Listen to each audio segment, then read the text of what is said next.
Bienvenue à toutes et à tous pour une nouvelle vidéo de Farmando Viageant. Aujourd'hui, notre exploration du palais de Rumine, ici à Lausanne, franchit une nouvelle étape.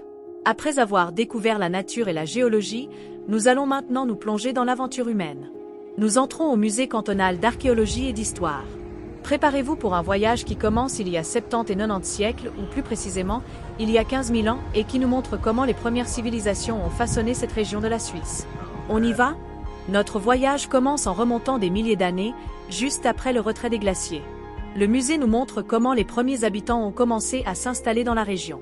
Regardez le niveau de détail de cette maquette.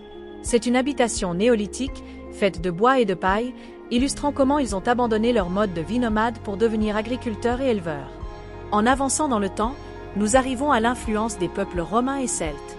Avant de s'appeler Lausanne, la ville était connue sous le nom de Lusona. La collection ici est d'une immense richesse. Des amphores utilisées pour le commerce du vin et de l'huile sur le Léman, jusqu'à ce buste doré impressionnant. Ces pièces révèlent le niveau de sophistication et la richesse culturelle de ceux qui vivaient ici il y a 2 millénaires. On ne peut pas parler d'histoire européenne sans passer par le Moyen-Âge. Regardez ces épées croisées.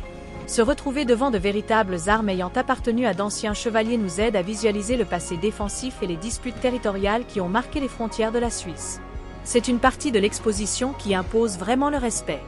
Déambuler dans ces salles, c'est comme assembler un puzzle de plusieurs milliers d'années. Le musée d'archéologie et d'histoire est une étape incontournable pour quiconque visite le palais de Rumine et souhaite comprendre les racines de Lausanne. Il est impossible de ne pas être impressionné par la diversité de cette collection. Passer devant ces imposantes épées médiévales, qui semblent encore porter les traces d'anciennes batailles, puis observer la délicatesse des bustes et des statues qui préservent les traits de ceux qui vivaient ici il y a des millénaires, nous invite à une vraie réflexion sur le temps. Chaque détail, des petits ornements romains aux grandes reconstructions des villages, nous aide à connecter le présent avec un passé fascinant. Si vous avez aimé ce voyage historique et le fait d'en apprendre un peu plus sur le patrimoine de la Suisse, n'oubliez pas de laisser un like et de vous abonner à Farmando Viageant. Activez la cloche pour suivre nos prochaines destinations et nos explorations à travers le monde. On s'arrête ici pour aujourd'hui, un grand merci à vous et à la prochaine vidéo. It is impossible not to be impressed by the diversity of this collection.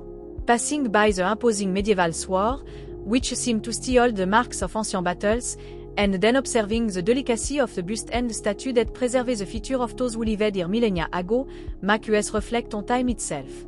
Every detail, from the small Roman ornament to the large reconstruction of the village, helps us connect the present with a fascinating past.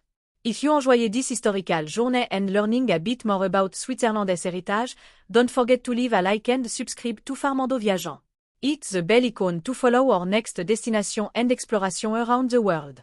That is all for now, a big hug, and I'll see you in the next video.